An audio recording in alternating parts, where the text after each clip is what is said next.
अजनबियों पर विश्वास का नतीजा। एक समय की बात है जब एक शहर के वासी वहां के चोरों से बहुत परेशान थे।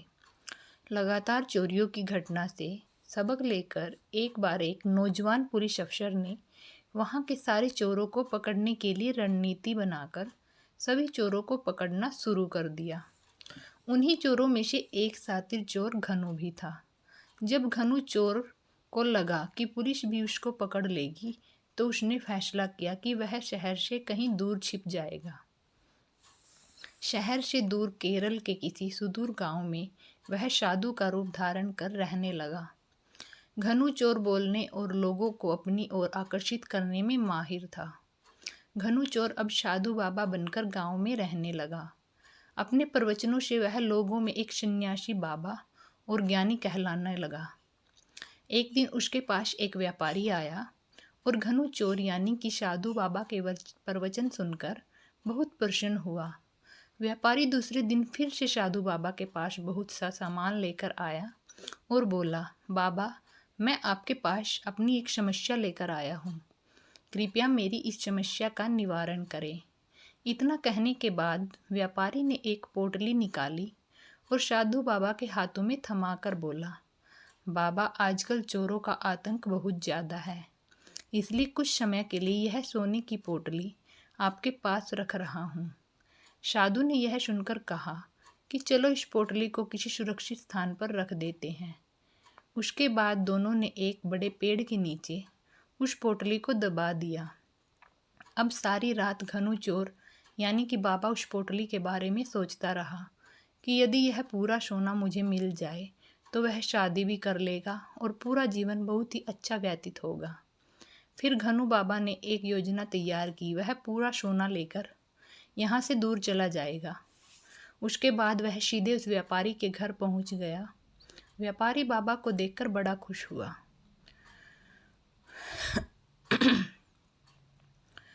उस दिन व्यापारी के घर एक शिक्षक भी आया हुआ था।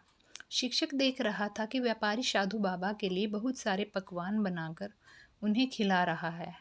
थोड़ा देर बाद घनु बाबा ने कहा कि अब वह एक लंबी यात्रा पर जा रहे हैं। व्यापारी यह सुनकर उदासी से बोला, बाबा, कुछ दिन यह रुक जाते तो अच्छा होता। घनु बाबा ने सन्यासी की भांति कहा, भक्त साधुओं का एक ठिकाना नहीं होता। साधुओं का काम तो घूमकर संसार में ज्ञान बांटना होता है। इतना कहकर घनु बाबा वहाँ से चला जाता है। थोड़ा देर बाद घनु बाबा फिर से वहाँ आ जाता है।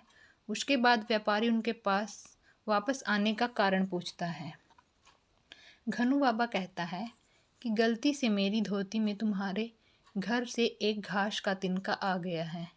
उसी तिनके को वापस लौटाने आया हूँ।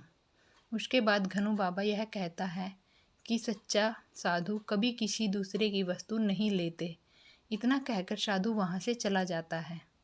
उसके बाद शिक्षक ने व्यापारी से पूछा, कौन थे वह साधु बाबा? फिर व्यापारी ने शिक्षक को अपने सोने की पोटली के बारे में बताया तो शिक्षक यह सुनकर हंसने लगा और व्यापारी से बोला, तुम लुट गए हो।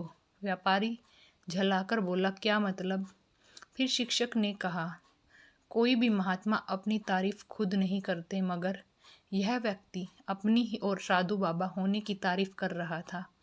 अगर यकीन न हो तो खुद जाकर देख लो जहाँ तुमने सोना दबाया है। शिक्षक ने कहा। मौके पर जाकर व्यापारी ने देखा, वहाँ से सोना गायब है और रोने लगा। शिक्षक ने कहा, तुम उसका पीछा करो, मैं पुलिस को लेकर आता हूँ। इसके बाद साधु बाबा का पीछा करते हुए पुलिस ने उसे पकड़ लिया। फिर उसने बताया कि वह कोई साधु बाबा नहीं, वह एक चोर है। दोस्तों, यह जीवन में आंख बंद कर किसी पर एकदम से विश्वास नहीं करना चाहिए, चाहे वह साधु ही क्यों न हो।